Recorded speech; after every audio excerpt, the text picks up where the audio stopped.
Welcome to my YouTube channel. তোমাদের সকলকে আমার আরো একটি নতুন ভিডিওতে জানাই হার্দিক শুভেচ্ছা অভিনন্দন। আজকে আমি কোনো ডেমো ক্লাস দিচ্ছি না। আজকে আমি দ্বাদশ শ্রেণীর যে ফোর্থ সেমিস্টার রয়েছে এবং সেখানে যে একটা উল্লেখযোগ্য নাটক রয়েছে নানা রঙের দিন, আজকে আমি সে বিষয়ে একটা বিস্তারিত একটা পয়েন্ট সহকারে ব্যাখ্যা করার চেষ্টা করছি। যদি ভিডিওটা ভালো লাগে তাহলে অবশ্যই একটা লাইক, কমেন্টস ও বন্ধুদের মধ্যে শেয়ার করে দেবে। আর যারা এখনো এই চ্যানেলটাকে সাবস্ক্রাইব করোনি তারা অবশ্যই এই চ্যানেলটাকে সাবস্ক্রাইব করে দিয়ে এই চ্যানেলের সঙ্গে জুড়ে থাকবে। তো চলো, আমি বেশি কথা না বলে আজকের আমাদের যে মূল আলোচ্য বিষয় নানা রঙের দিন, সেটা নিয়ে আজকে আমি বিস্তারিত একটা আলোচনা করছি। তো দেখো, যারা দ্বাদশ শ্রেণীতে পড়ছো এবং ফোর্থ সেমিস্টার, তাদের কিন্তু এই নাটকটা কিন্তু রয়েছে। এটা শুধু ফোর্থ সেমিস্টার বলেই না, এর আগের যারা উচ্চ মাধ্যমিক যারা পরীক্ষা দিয়েছো তাদেরও কিন্তু পাঠ্য সিলেবাসে কিন্তু এই নাটকটা ছিল। তো এই নাটকটা কিন্তু আমাদের নতুন সিলেবাসও আছে। তো এই নাটকটা বোঝার আগে আমরা একটু ব্যাপারটা নিয়ে একটু জানবো। দেখো, আজকের এই নাটকটা শুরু করার আগে আমরা একটু চরিত্র প্রসঙ্গে এবং কবি পরিচিতি সম্পর্কে যদি একটু জানি, তাহলে কিন্তু আমাদের কিন্তু বিষয়টা অনেকটা বুঝতে সুবিধা হবে। নানা রঙের দিন এই যে নাটকটা রয়েছে, এটা লিখেছেন কে? অজিতেশ বন্দ্যোপাধ্যায়। বোঝা গেল কি বললাম? অজিতেশ বন্দ্যোপাধ্যায়। তো এটার মূল নাটক হচ্ছে সোয়ান সং। সোয়ান সং, এটা আন্তন চেখভের লেখা। এটা একটা বিখ্যাত একটা নাটক। তো সেটার প্রথম অভিনয় হয়েছিল 1961 সালে। এবং আমরা যদি দেখতে যাই যে অ্যাকচুয়ালি একটা নাটক পঞ্চাঙ্গ প্রকৃতির হয়ে থাকে, তাই না?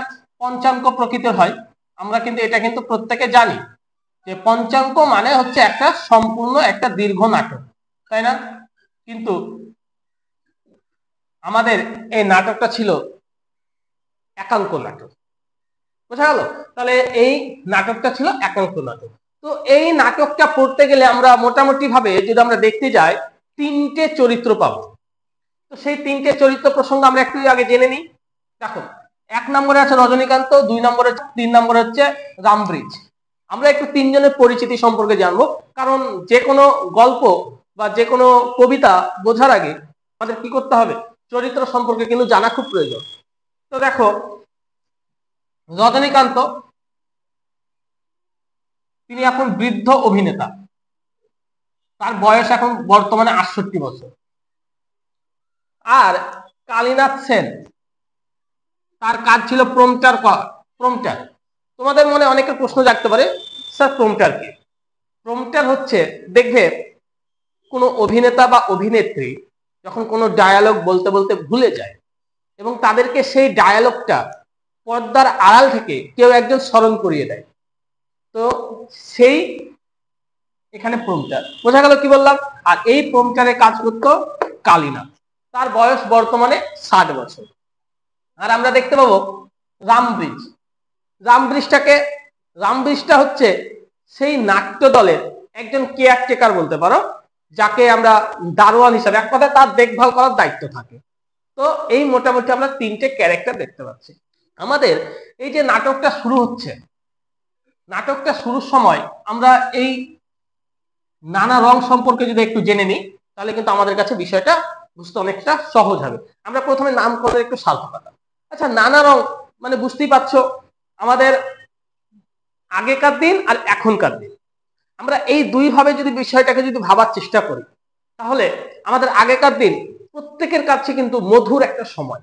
আচ্ছা, তোমরা যখন ছোট ছিলে তখন তোমাদের কাছেও কিন্তু মনে হয়েছে যে আমাদের ছেলেবেলা বা ফেলে আসা দিনগুলো, সেগুলো কতই না মধুর ছিল। মনে হয় তো সেই জীবনটা, আমাদের শৈশবটা, বাল্যকালটা, কৈশোরকালটা, যৌবনকালটা কতই না রঙিন ছিল। আর আজকে সেই রঙিন, সেই বলে না সাদা কালো ফিল্মের মতো হয়ে গেছে, তেমন আমাদের জীবন থেকে রং হারিয়ে গেছে। তো সেই রকমই একটা প্রসঙ্গ নিয়ে কিন্তু আমাদের এই নাটকটা কিন্তু শুরু হচ্ছে। তো এই নাটকে আমরা দেখতে পাচ্ছি যে রজনীকান্ত, এই যে রজনীকান্ত, তিনি হচ্ছেন আমাদের এখানে মূল ক্যারেক্টার। তার মানে আমরা নাটক তো দেখি, তোমরা গ্রাম বাংলায় প্রত্যেকে নাটক দেখেছো। নাটকের বৈশিষ্ট্যগুলো কেমন হয়? একটা স্টেজ থাকে, থাকে তো, তার সামনে কিছু লোকজন থাকে, সাইডে ডানে বামে দুদিকে লোকজন বসার জায়গা থাকে, এক কথায় 3 দিক খোলা থাকে। আর তার পেছনে তোমার একটা কাপড়ের পর্দা থাকে, তার পেছনে সবাই নাটকের যারা সাজ সরঞ্জাম করে তারা সেখানে থাকে। তো মোটামুটি এটা কিন্তু নাটকের একটা বৈশিষ্ট্য, তাই না? তো তো এখানে আমরা যেটা দেখব সেটা হচ্ছে এই রজনীকান্ত, তিনি তার বর্তমান বয়স কত বললাম, ৬৮ বছর। কিন্তু এখানে একটা কথা মাথায় রাখতে হবে, তার অভিনীত জীবন ৪৫ বছর। আর এর পাশাপাশি আরো একটা কথা মনে রাখবে, তিনি যখন অভিনেতাতে আসেননি তার আগে তিনি কিন্তু পুলিশের চাকরি করতেন, পুলিশ মানে ইন্সপেক্টর অফ পুলিশ, ঠিক আছে। তো এই পুলিশের চাকরি করতেন, কিন্তু তিনি পুলিশের চাকরি ছেড়ে দিয়ে তিনি কি করেছিলেন, অভিনয় জীবনটাকে বেছে নিয়েছিলেন। আর একটা জিনিস ভালো করে ফলো করবে, তুমি যখন অল্প বয়সে থাকবে তখন তোমার রক্ত গরম থাকে, তখন তোমার সৌন্দর্য সবকিছুই, তোমার ব্যক্তিত্ব সবকিছুই কিন্তু সুন্দর থাকে। তার মানে যৌবনকালের মানুষের সবকিছুই সুন্দর হয়, কিন্তু বার্ধক্য যখন আসে তখন সময়ের সাথে সাথে সেই সৌন্দর্যটা নষ্ট হতে থাকে। তার মানে তোমার সেই জীবন থেকে রঙগুলো আস্তে আস্তে হারিয়ে যেতে থাকে। এখানে ব্যাপারটা ঠিক সেটাই। আমরা নাটকটা শুরুটা পাচ্ছি কিভাবে দেখে নাও। আমরা দেখতে পাচ্ছি যে নাটকের শুরুতে দেখা যাচ্ছে যে একটা পেশাদারি থিয়েটার মঞ্চ। তোমাদের মনে প্রশ্ন জাগতে পারে যে পেশাদারি থিয়েটার মঞ্চ আবার কি? পেশাদারি মানে যেখানে প্রতিনিয়ত একটা নাটক উপস্থাপিত হয়, সেই রকম একটা মঞ্চে দিলদারের পোশাক পরে, দিলদার তাই বলে তোমরা কেউ ভেবে নিও না বাংলাদেশের একজন বিখ্যাত দিলদার ছিল, তার কথা কিন্তু আমি বলছি না। দিলদার মানে হচ্ছে আলখাল্লা টাইপসের একটা পোশাক পরে, লম্বা চওড়া একটা পোশাক পরে স্টেজে প্রবেশ করছেন এবং চারিদিকটা কিন্তু অন্ধকার। তখন তিনি প্রবেশ করছেন হাতে একটা মোমবাতি নিয়ে। মোমবাতি নিয়ে তিনি যখন প্রবেশ করছেন তখন দেখা যাচ্ছে স্টেজের সামনে পূর্বের নাটকের কিছু সাজ সরঞ্জাম ছড়িয়ে ছিটিয়ে পড়ে আছে। তার মধ্যে একটা টুল ছিল, তো টুলটা উল্টানো অবস্থায় ছিল। দেখবে তোমাদের নাটকটা শুরু যে প্রথম পেজ, সে প্রথম পেজে একটা ছবি দেওয়া আছে, ঠিক সেই রকম। তো সেখানে আমরা দেখতে পাই যে রজনীকান্ত একাকী ভয়ে ভয়ে আসছে। ভয়ে ভয়ে কেন? ব্যাপারটা হচ্ছে এই রজনীকান্ত মদ খায়, ঠিক আছে। এবার মদ খেয়ে সে কখন যে স্টেজের পিছনে ঘুমিয়ে গেছে সে জানেই না।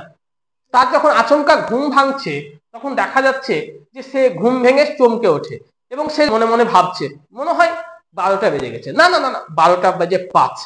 তখন আমরা দেখতে পাই সে নিজে নিজে কিছু কথা বলছে, তার নিজের সম্পর্কে কিছু কথা এখানে কিন্তু আমরা দেখতে পাচ্ছি। এবং তিনি একাকী অন্ধকারে ভয়ের মধ্যে আছে এবং বারবার বলছে এই রামব্রিজ রামব্রিজ কাহা গেয়া তুম। তার মানে কি এখানে আমরা দেখতে পাই যে রজনীকান্ত স্টেজে উঠে রামব্রিজকে স্মরণ করছে। কেন? কারণ রামব্রিজ সেখানকার কেয়ারটেকার দারোয়ান, তার মানে কেউ না থাকলেও রামব্রিজ কিন্তু সেই জায়গাটা দেখাশোনা করে, তাই রামব্রিজকে সে স্মরণ করে। এবার অনেকবার ডাকার পরেও রামব্রিজের কোনো উত্তর আসে না। তখন আমরা দেখতে পাই যে রজনীকান্ত বলে এই কালকে আমি মদ খেয়ে পড়েছিলাম, এই রামব্রিজ নাকি তাকে ট্যাক্সিতে তুলে দিয়েছিল, এজন্য আমি পরের দিন তাকে খুশি হয়ে 3 টাকা দিয়েছিলাম। আর আজকে দেখো তো সেই আজকে মদ গিলে হয়তো কোনো জায়গাতে পড়ে আছে, তাহলে তাকে দিয়ে আমার টাকাটা লাভ কি হলো? নিশ্চয়ই লাভ হয়নি। এই প্রসঙ্গটা কিন্তু আমরা এখানে কিন্তু দেখতে পাই। তখন সে নিজের ৪৫ বছরের যে অভিনয় জীবন, তার মানে আমরা আগেই কিন্তু বলেছি যে ওনার অভিনীত জীবন হচ্ছে ৪৫ বছর। রামব্রিজ প্রসঙ্গে ৪৫ বছরের অভিনয় জীবন, তিনি তার ফেলে আসা দিনগুলির কথা ভাবতে থাকেন। আচ্ছা, তোমরা যখন বার্ধক্য বয়সে যাবে এবং তোমার সামনে যখন যুবকদেরকে চলাফেরা করতে দেখবে, তারপরে দৌড়াতে দেখবে, তোমারও কিন্তু সেই সময়কার কথাগুলো মনে পড়বে। অর্থাৎ তার প্রথম অভিনয় শুরু থেকে শেষ অভিনয় পর্যন্ত তার যে ফেলে আসা দিন, তার দিনগুলো সম্পর্কে কিন্তু একটা একটা করে স্মৃতি মনের মধ্যে দোলা দিয়ে উঠবে। তো আমরা এখানে কিন্তু সেটাই দেখতে পাই কালীনাথ। এবং আমরা দেখতে পাই যে রজনীকান্ত নিজের সম্পর্কে বেশ কিছু প্রশংসা করে, যে আগে তার কত সুন্দর রূপ ছিল, কত সুন্দর সৌন্দর্য ছিল, সেই লেভেলের একটা নায়ক ছিলেন। তার মানে দেখো সবাই তো আর শাহরুখ খান সালমান খান না যে বৃদ্ধ বয়সে এসেও নায়কের অভিনয় করবে, তাই না? কিন্তু উনি বৃদ্ধ বয়সে এসে আর সেরকম ভাবে নায়কের অভিনয়টা তিনি করতে পারছেন না। তখন তার সেই ৪৫ বছরের অভিনীত জীবন সম্পর্কে তার মনের মধ্যে অনেক প্রশ্ন, যে তার সেই দিনগুলোই কতই না সুন্দর ছিল। এবার আমরা দেখতে পাবো একাকী এভাবে ভাবতে ভাবতেই আমরা দেখতে পাই যে রজনীকান্ত স্টেজ থেকে নেমে যেতে চাইছে। যখনই নেমে যেতে চাইছে তখনই দেখে যে একজনের প্রবেশ। তো স্বাভাবিকভাবে তুমি যখন ভাবছো যে এই ঘর আর কেউ নেই, তুমি একাই আছো আর কেউ নেই, তাহলে সেই সময় যদি কাউকে তুমি দেখতে পাও তাহলে তোমার প্রতিক্রিয়াটা কেমন হতে পারে? স্বাভাবিক তুমি চমকে যাবে। তোমার সামনে মনেই হতে পারে ভূত নাই তো, বা তোমার সামনে মনেই তো হতেই পারে এটা আবার ভূত না তো, মনে হতে পারে কিনা। এখানে স্বাভাবিকভাবে আমরা দেখতে পাই কালীনাথকে যখন প্রবেশ করতে দেখে রজনীকান্ত কিন্তু চমকে উঠে গিয়ে বেশ কয়েকবার জিজ্ঞাসা করে, এই কে কে তুমি, কে তুমি? এই যে ভয় পেয়ে আটকে ওঠে। তখন কালীনাথ বলে, আমি বাবু, আমি আমিটাকে। তখনও কিন্তু রজনী বাবু ঘাবড়ে আছে। তখন তিনি জানায় যে আমি আপনাদের প্রমচার কালীনাথ বাবু। তখন কিন্তু রজনীকান্তের নিঃশ্বাস জোরে জোরে পড়ছে। যখন প্রমচার কালীনাথ এই নামটা শোনে তখন আস্তে আস্তে তার উত্তেজনা কমতে থাকে। এবার বলে, ও তুমি কালীনাথ, তার মানে এই যে ভয়ে ভয়ে কথাটা বলা, তার মানে বুঝতেই পারছো রজনীকান্ত কতটা ঘাবড়ে গেছে। তখন এবার কালীনাথ বলে যে বাবু, আপনি তো বামুন মানুষ, আপনি কাউকে বলবেন না, আমার থাকার ঘুমানোর কোনো জায়গা নেই, তাই আমি স্টেজের পেছনে এই গ্রিন রুমে আমি রোজ রাত্রে লুকিয়ে লুকিয়ে ঘুমাই।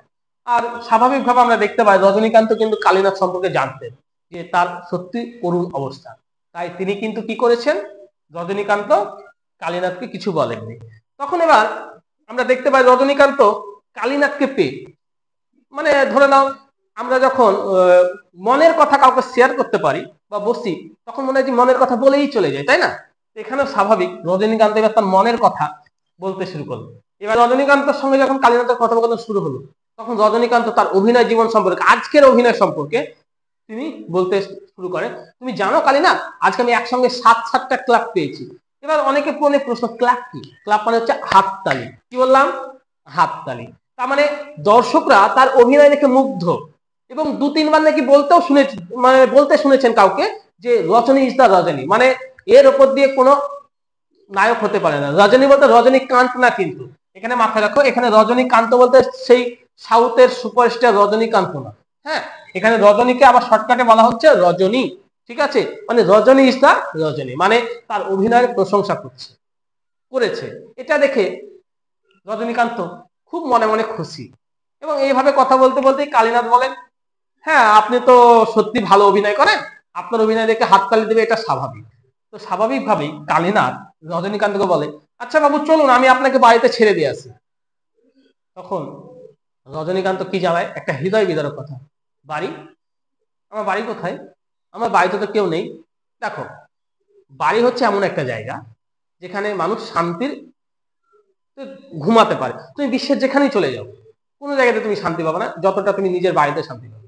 কিন্তু রজনীকান্তের জীবনে পিছু টান ছিল না। কেন পিছু টান ছিল না? কারণ রজনী বাবু ছিল অবিবাহিত। ঠিক আছে, তার বাবা নেই, মা নেই, তার সন্তান নেই, কেউ নেই। এক কথায় এই পৃথিবীতে তিনি একা। তাহলে বাড়িতে কোন আশাতে যাবে? আমরা বাড়িতে কেন যাই? প্রিয় মানুষের সঙ্গে দেখা করার উদ্দেশ্যে। কিন্তু এখানে প্রিয় মানুষ তো তার কেউ ছিল না, তাই রজনীকান্ত কিন্তু যেতে চায় না। তখন আমরা দেখতে পাই রজনীকান্ত কালীনাথকে ধরে বসে, যে বসো। তখন রজনীকান্ত আর কালীনাথ কথোপকথন প্রসঙ্গে বলতে শুরু করে। রজনীকান্ত তার একটা গোপন একটা কথা কালীনাথকে কিন্তু শেয়ার করে। দেখো, প্রত্যেকটা মানুষের জীবনে কিন্তু রং আছে মানেই প্রেম হবে। তো রজনীকান্তর জীবনে কিন্তু প্রেম হয়েছিল। তো সেই মেয়েটির প্রসঙ্গে কিন্তু রজনীকান্ত কালীনাথকে বলতে শুরু করে। তো প্রেমটা কিরকম দেখো, মানে বড়লোক ঘরের একটা মেয়ে এই রজনীকান্তকে আলমগীরের পাঠ করতে দেখেছিল, আর আলমগীরের পাঠ করতে দেখেই নাকি তার অভিনয় দেখে তার প্রেমে পড়েছিল। তো রজনীকান্ত জানায় যে সেই মেয়েটার চোখগুলো ছিল টানা টানা, তার চুলগুলো ছিল মানে অপূর্ব সুন্দর। এক কথায় আমরা দেখতে পাই যে সেই মেয়েটার প্রশংসায় পঞ্চমুখ। তার মানে সেই মেয়েটার অদ্ভুত হাসি রজনীকান্ত কিন্তু এখনো ভুলতে পারে না। তার চোখগুলো যেমন ছিল টানা, তেমনি তার চুলগুলো ছিল সমুদ্রের ঢেউয়ের মতো। এক কথায় যাকে বলে, দেখবো কিছু কিছু মানুষে বলে না, সবাই বলে না যে প্রথম প্রেম ভোলা যায় না। সত্যি তাই, রজনীকান্ত কিন্তু শেষ বয়সে এসেও তার প্রথম প্রেমকে স্মরণ করেছিলেন। আমরা দেখতে পাই যে নাটক নিয়ে তিনি বেশ কিছু কথা বলেন। তার মানে তার মনের কষ্ট শেয়ার করার মতো আজকে একজন লোককে পেয়েছে, সেটা হচ্ছে কালীনাথ। আর কালীনাথ ঘুমোতে চাইছে, কিন্তু রজনীকান্ত তাকে ঘুমোতে দিচ্ছে না, বারবার বলছে বাবু আপনাকে আমি রেখে আছি, কিন্তু রজনীকান্ত তার কোনো কথার পাত্তা দিচ্ছেন না। তিনি একের পর এক কথা বলতে থাকেন। তিনি বলতে থাকেন, জানো যারা বলে নাট্যাভিনয় একটা পবিত্র শিল্প, তারা হচ্ছে প্রত্যেকে গাধা গাধা গাধা। তার মানে জোর দিয়ে বলছে। আর কি বলছে, অভিনেতা মানে হচ্ছে এক একটা চাকর। তার মানে কেন চাকরটা বললো, কারণ তুমি যতক্ষণ স্টেজে থাকবে তুমি হচ্ছে ততক্ষণ হচ্ছে ভার। ভার মানে কি, যে সবাইকে হাসায়, যেমন গোপাল ভাঁড় কার্টুন দেখেছো, তো গোপাল ভাঁড়কে আমরা হাসাতে দেখেছি। তো এখানেও স্বাভাবিক আমরা দেখতে পাই যে অভিনেতাদের কাজ হচ্ছে দর্শকদেরকে আনন্দ দেওয়া। আর যতক্ষণ তুমি আনন্দ দিতে পারবে ততক্ষণ তোমার সুনাম থাকবে। যেই আনন্দ দেওয়া শেষ, সাথে সাথে তোমার অস্তিত্ব শেষ। এখানে সেটাই বোঝাতে চেয়েছে। কিন্তু তাই বলে যে সবাই অভিনেতাদের অবহেলা করে এমনটা নয়। কখনো কখনো চায়ের দোকানে দেখা হলে দু একজন হয়তো বলে যে আসুন দাদা চা খেয়ে যান, কেউ হয়তো ছবিও তোলে। তো স্বাভাবিকভাবে তার কষ্টের যে দিনগুলোর কথা কিন্তু এখানে কিন্তু বলতে থাকে। তো আমরা দেখতে পাই যে নাটক নিয়ে এই সমস্ত কষ্টের কথা বলে, এবং কালীনাথ বলে না না বাবু আপনাকে তো অনেকে সবাই ভালোবাসে, আপনার অভিনয় এখনো মানুষকে সেই আগেকার কথা স্মরণ করিয়ে দেয়। তার মানে রজনী বাবু মানে রজনী বাবু, রজনী বাবুর সঙ্গে কারো তুলনা হতে পারে না। তো আমরা দেখতে পাই সব শেষে রিজিয়া নাটক থেকে একটা বক্তিয়ারের সিন, ডিএল রয়ের শাহজাহান নাটক থেকে একটা ঔরঙ্গজেবের একটা মোহাম্মদের যে সিনটা, সেটা কিন্তু তিনি একে একে বলতে থাকেন। তারপরে বলতে থাকে যে শিল্পকে যে মানুষ ভালোবেসেছে তার কোনো বার্ধক্য নেই। তার মানে প্রথম দিকে তার একটা আফসোস হচ্ছিল যে তাহলে কি সে তার এই ফেলে আসা দিনগুলো নিয়ে তার মনের মধ্যে কোনো অভিযোগ ছিল, তিনি কি তার পুলিশের চাকরিটা ছেড়ে কোনো আফসোস করছেন, তার মানে তার একটা মনের মধ্যে কিন্তু প্রশ্ন। তারপরে শেষে নিজের মনকে সান্ত্বনা দিয়ে বলছে শিল্পকে যে মানুষ ভালোবেসেছে তার কোনো বার্ধক্য নেই। তার মানে তার রক্তের প্রতিভাতে শিল্প মিশে আছে। আর আমাদের রজনীকান্ত একটা পাঠ খুব ভালো পারেন, সেটা হচ্ছে দিলদারের পাঠ। আর সব শেষে ওথেলো, ম্যাকবেথ এবং রিচার্ড নাটক থেকে তিনি ইংরেজিতে পরপর 3টি ডায়লগ বলতে থাকেন। আর এভাবেই কিন্তু আমাদের এই নাটকের পরিসমাপ্তি ঘটে যায়। তো এখানে আমরা মূলত দেখলাম যে একটা মানুষ যৌবন বয়সের সুনাম তখনকার আর এখনকার মধ্যে অনেকটা ফারাক। তার মানে সেকাল আর একাল বলে না, তো সেকালটা তাদের কাছে কতটাই রঙিন ছিল, কিন্তু এই কালটা তাদের জীবনে সাদা কালো টিভির মতো ব্ল্যাক হোয়াইট। বোঝা গেল? তো এই নাটকটা তোমাদের কেমন লেগেছে? যদি ভালো লাগে তাহলে অবশ্যই একটা লাইক, কমেন্টস ও বন্ধুদের মধ্যে শেয়ার করে দিবে। আর পরবর্তী তোমাদের কোনটা ভিডিও লাগবে সেটা অবশ্যই কমেন্ট করে জানাবে, আমি আমার সাধ্যমতো তোমাদেরকে দেওয়ার চেষ্টা করব। যদি দেখা হচ্ছে পরবর্তী কোনো ভিডিওতে। ধন্যবাদ।